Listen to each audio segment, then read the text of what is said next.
Hello everyone and welcome to another edition of the Ask Bill Keegan Show. My name is Bill Keegan. I'm the town manager here in Foxborough.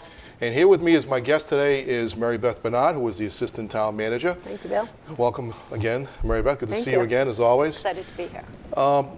You've been here now for almost 4 months. Yes. So, we're still newbies collectively here in the community. But I thought it was a good opportunity for you to give the folks in Foxborough a little bit of perspective on some of the things you've been working on. Mm-hmm. So can you just give us a few highlights on some of those items? Sure. I kind of look at it as my first 100 days here. It's been a pleasure to work with you and to get to know both the staff, the residents of Foxborough. Basically, I'm getting to know, as you know, this position was newly created. It's an assistant town manager, but it focuses on human resources. So I do spend a lot of time reviewing the policies and the processes and all of that. But most importantly, it's getting to know the human capital that the town has. And we have some great, hardworking employees. We've been concentrating on a lot of things and working on collective bargaining. We are in the process of settling contracts with our fire department, our dispatchers. We're probably 80% there with DPW now, and also negotiating with the steelworkers. So it's a great way to get to know people and what's important to them.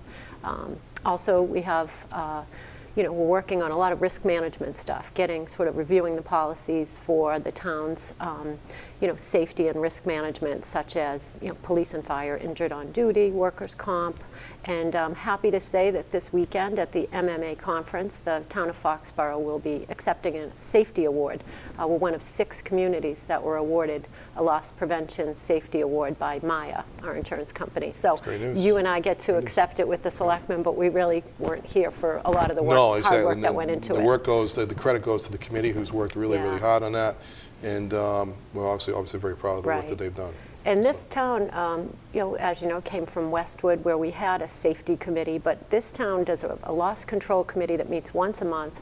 Very, very invested department heads, all trying to work on initiatives to make it a safer place, both public safety, liability-wise, and I'm really proud to be a part of that. What's also another benefit of the hard work that the committee does is that it actually helps to reduce our overall premium costs from year to year. And during the past year, we get what is known as Maya Awards. And throughout the past year, we've received numerous awards along the way that have really reduced our premiums as much as $60,000 to $70,000 annually for the work that's being done. So again, very, very pleased and proud that this committee has been working as hard as they have been, and great to see that they're actually getting recognized for it as well. Right. So again, we'll be accepting that award this weekend at the MMA annual meeting in Boston. That meeting will be starting on Friday. Thursday for me. I have a board meeting that'll be starting on Thursday, so I'll be there for 3 days instead of 2. But good to see that there'll be a lot of recognition there. Also, lots of things to be covered this weekend. We'll hear from the new governor on Friday. Governor Baker will be addressing the crowd. I had an opportunity to speak with him over the weekend at the Patriots game. Yeah. So it was great to see him. It's great to see him there. He was actually having a lot of fun, enjoying the game. He's never been to a game at the sidelines or being that close to the game, so it was great to talk to him, get to know him a little bit. But one thing that I wanted to just announce to the public too is that he followed through on one of his promises, and that was to give the cities and towns the additional Chapter 90 funding that had been carried in the budget under the Patrick administration, but had not been released. And Governor Baker made a promise to the MMA members that he would in fact release that funding once he took office. And it wasn't more than a day that he took office and actually followed through on that promise and released those funds. So that was about an additional $100 million that went to cities and towns for Chapter 90 funding. Chapter 90 funding, just so everybody knows, is funding that goes towards roads, bridges, sidewalks, and those types of public improvements. And so for the town of Foxborough, that means an additional $310,000 that we'll be able to spend for the next year. So and actually that money is available now, so we can use that in a roads program, which the DPW department is working on right now. I did have an opportunity to see the road improvement program that's being developed for the next year, but also what's been done and what's been completed. It's actually quite remarkable what's been done during the past 3 years to the point where the community roads conditions were somewhere in the low 70s when they first started the new road improvement program. It's great to see now that that rating is up to about 82. So they get a grade. Yes, they get a grade. It's just like it's no different than like a school grade. But they're actually they call it pavement index measurement and what pavement surface index, I guess it is. And as a result, the town's rating was up to about 82. I think by the end of this year, we could be up as high as 86 with the new money. With the new money. So that's great. That means that for those folks who didn't get their roads addressed this past year, a lot of them will be this year. So I'm really quite confident. It's a great thing that the town is able to spend money on that and also get some additional funding from the state. And Bill, I had the opportunity when I started here to do a tour with Roger Hill, and he brought me through, the entire town, all the water treatment plants, the driving along the roads, and I was impressed and amazed at how nice the roads are in Foxborough. Right. So I can only imagine what this other 310,000 is going to do.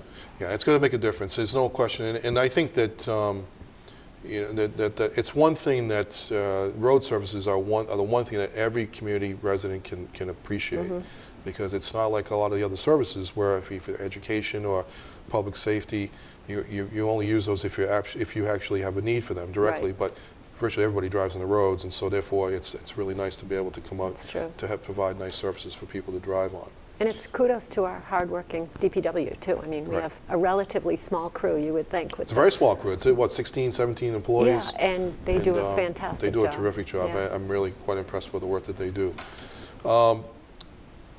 So other things we're working on right now, we're in the budget process. We started the fiscal 2016 budget process, working with Randy Scollins, the Director of Finance, and the Advisory Committee. We're preparing that work now. We've met with a lot of the various department heads and looked at their initial proposals, but some of the highlights that we're focused on are a centralized maintenance department, which we talked about before the budget season, and greater emphasis on technology over the next year, which will be really important because that's the new wave of how government is being operated, and I think we need to spend a lot more time on that. Aaron Heyer, who is our new technology director, is doing a terrific job. He actually works in the high school where he built a new data center, and that he's done a terrific job. I met with him and a number of the department heads yesterday to talk about the technology work that we've got coming up over the next year, and the work that they've done already is remarkable. And I think that we're going to be, if you take a look at us a year from now, it's going to be a different community in terms of how we handle a lot of things in technology. So I'm really quite pleased. And that's another combined department, like we're doing with facilities maintenance, the IT department, handling both town and school. It's a big job. Exactly, and I'm glad you raised that because the town and school have a terrific relationship, working relationship. Unlike that's not always true in a lot of places, and it's unfortunate because I think the more that we combine efforts, the more there's a lot more we can do to get a lot of things done for the community, and it's ultimately the collective dollars that we're able to use that really make this community work, and not the individual efforts. Right, and sometimes there's duplication of services, and this way we're making sure there's not. Exactly, exactly. No, I appreciate the work that's being done now in that area.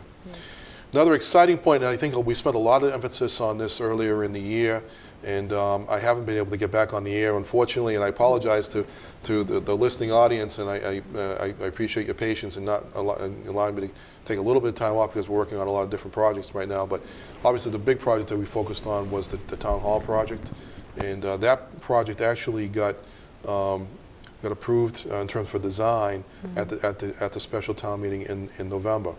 And as a result of that, there has been a design team that's been hired. There's been an overall project manager that's been hired, and that work has begun. We're now working with the various town departments and offices to design that space, and that is moving forward really quite well at this point. And what's probably the most interesting piece of that was that the work that was done by the committee, the preparation committee, or the advisory committee that was working on this initially, it was actually very, very closely aligned with what came out of that initial review by the architect. So That work was really well done by that group, and I want to give them a lot of credit for getting us to this point, because it made that process a little bit easier. So, so we're moving along with that process right now, and so and then we'll be getting some public hearings involved at some point over the next month or two, providing some design indications as to what they're thinking and get some input on that front. Yeah. We had a busy night last night. Busy night with the selectmen's meeting last night. We talked about a lot of different issues. The train review process that was now requested by the Board of Selectmen, and the 40B development proposed for Fisher Street. So last night the Board of Selectmen had Sharon Wasson in, our town planner, to discuss the processes that are being followed in both those areas. I don't know if you want to talk a little bit about the train review process that the board requested last night, and just mention that.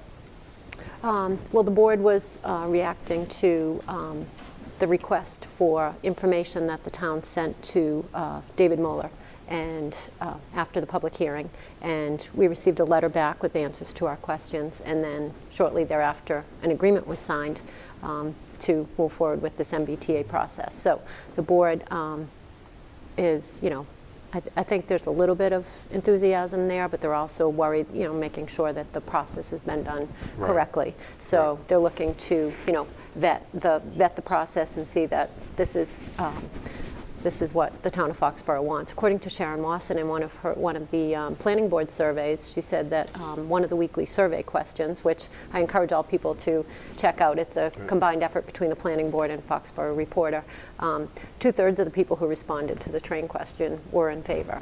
Right.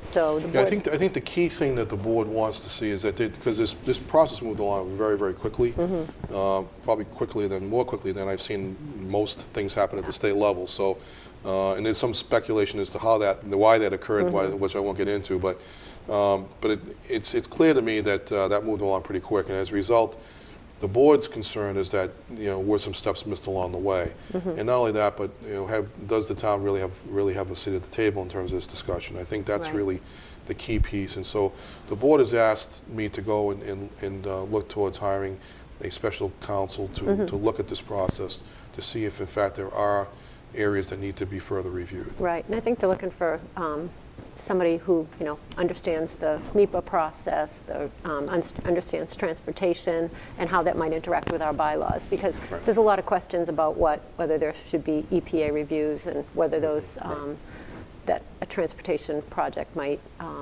trigger that. Or might be exempt from it. Those are the concerns. Yeah. Yeah, we think that that we'll be able to acquire the services of somebody fairly quickly. And that we should be able to get that process underway quickly. So the second piece of that review process of the discussion last night with Sharon was the 40B development as proposed at Fisher Street. And as we all know, that whenever you talk about a 40B, that creates a certain amount of anxiety and concern, especially to those people living in the area and around that type of development. The town of Foxborough is at a point now, so the threshold question is asked, well, why is the town susceptible to a 40B?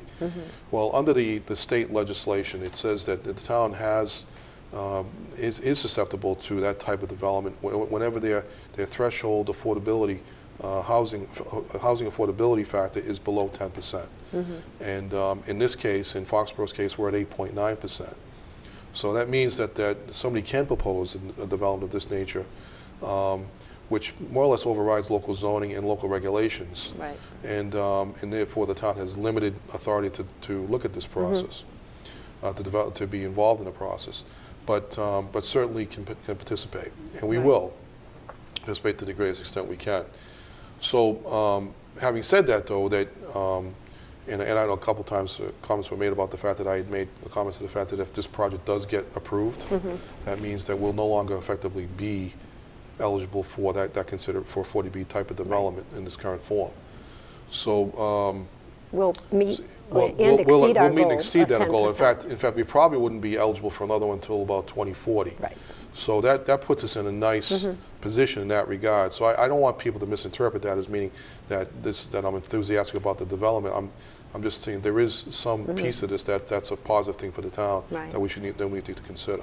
And Sharon Wasson did a good job of explaining the facts about what is a 40B, who is qualified, what the economic, threshold is. It's 80% of a Boston area median income, and just kudos to the neighbors. The neighbors that are, abutters of this project came out, and even though last night's discussion was stage 1 is just any concerns about the site itself. Site-specific concerns are now, that's the open comment period. People were expressing their concerns, but I think they did so in a very polite way, understanding that it was really about the site. I agree, and I think that the one thing we want to try and limit is, of course, any kind of personal attacks on anyone, because I think if we stick to the facts, try and limit the emotion, which I know is running high, and I understand that, and I've been through this process several times, and if it was happening near me, I'd be emotional too. I understand that. So we're not trying to diminish that in any way, shape, or form, but I think it's important that we talk about the facts as they relate to the project itself, try and understand what would be the best development. If this is going to happen, what's the best type of development we could possibly see happen on that site, as opposed to not being involved in the process. And I think that's really, and I appreciate the fact that was said last night by the neighborhood group, is that they want to be involved in how the process gets done. And we came away with a lot of action items last night. We did. a lot of information that requires further follow-up by us, and we'll be working on it. In fact, the board had asked to see if they can get an extension of on time. On the 30-day period. On the for an additional 30 days, and I did make a phone call this morning to the state and requested that, so that request has been already submitted. I did get somewhat of a preliminary indication that it would be approved, but I still wait for the final documentation to come back. We'll be collecting comments from boards and committees regarding the site question. Exactly. So if there are any concerns about public safety, public health, any of those concerns, those are going to be addressed. We'll ask for feedback, and those will go in the letter expressing our comments. And so just for those that didn't catch the Selectmen's meeting last night, I think it's important that folks know that the process that's underway right now is just the initial step of a 40B process, where the developer actually submits his application to the state, to the Housing and Community Development Department. They evaluate it and they determine what is known as a site assignment, which means that the project would then be eligible for consideration for funding. If they determine that the project is eligible for funding, then they will in fact then they can go to the next step, which is to file the actual comprehensive permit to the town. Right. And so that process we think is going to happen sometime in March if this does get approved at the state level. What's happening now is that the Board of Selectmen is submitting its comments, will submit its comments over the next 30 days. And then the state will consider that as part of its overall review process. My understanding is that the neighborhood group will be submitting its own comments, which is entirely appropriate for them to do that. So they are going to be doing it. I don't know if they're going to be submitting it as part of our document with the Board of Selectmen, or they're going to submit it on their own. I think last night it ended up that Lorraine Brew asked that they email her their collected comments, and that she would include them in the town's letter. Okay, very good. So so we will include that as part of our submission to the state, and so they will have that comprehensive list of items that we see are important for this particular site itself. What happens then is the ZBA will then take over the process. The Zoning Board of Appeals, I should be clear about what that means. The Zoning Board of Appeals will then take over that process and then conduct its review. And it's about 180 days of review process, which can be extended, by the way, and by mutual. And those are agreement. posted meetings, public meetings, so people can definitely go and watch the whole process, participate as ZBA allows them to. I agree that the process for those folks that think that they've missed the process, they haven't. This is just the beginning of the process. And I think there was concern about there were other meetings being held. So far, to my knowledge, I've only known of two. One was the initial presentation of the development by the developer, who actually asked for some local folks to understand what was being proposed. And then the second was the actual site meeting, which is the only other meeting that I've actually been asked to attend. So I only know of two such meetings Right. And then I think Jay Barrows met with the neighborhood. Yes, exactly. So but that was not a meeting I No. attended. That wasn't. I think the neighborhood separate meeting. invited him there. So I think we should be, again, let's be clear about the facts and not talk about things that are speculation. So, so that's what we know. That's what we know at this point. I want to make sure that the residents understand what we know and what we've been dealing with at this point. Just one more thing, the town council interviews. We have an exciting new, we had an RFP for town council, and we're down to 3 finalists. So on the 27th, the Board of Selectmen will be interviewing in 45-minute intervals, 3 law firms for to compete for our town council. So just wanted to let people know what the names of those were. Blattman, Bobrowski, and Mead. Lewison, Costello, Condon, and Pfaff, and Mercy, Hesse, Toomey, and Lehane. Those will be interviewed on the 27th by the Board of Selectmen. Okay. Well, that is going to be interesting because we've not had a change in town council for a few years now, and so all 3 firms are new firms to the town in that respect. Though we do have some limited experience with one of the members of the Murphy, Hesse, Toomey, Lehane for alcohol. Council, for alcohol. I guess it was alcohol licensing, which was from Murphy, Hesse, Toomey, Lehane.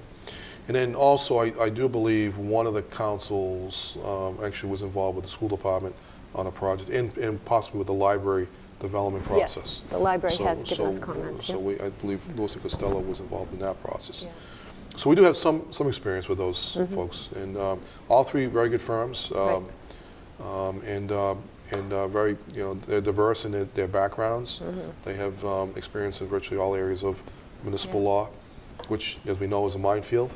It's true. Not an easy business to be in.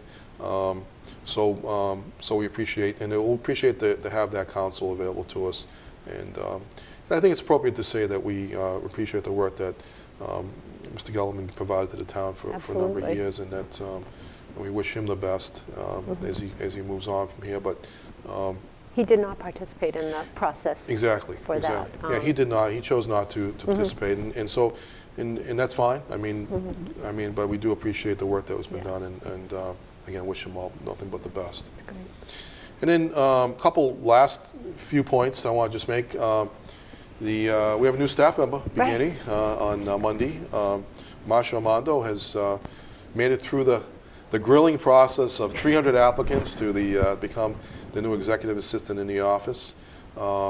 Stepping down from it was Sandra Herman, who's been our past executive assistant in the town for the past 14 to 15 years.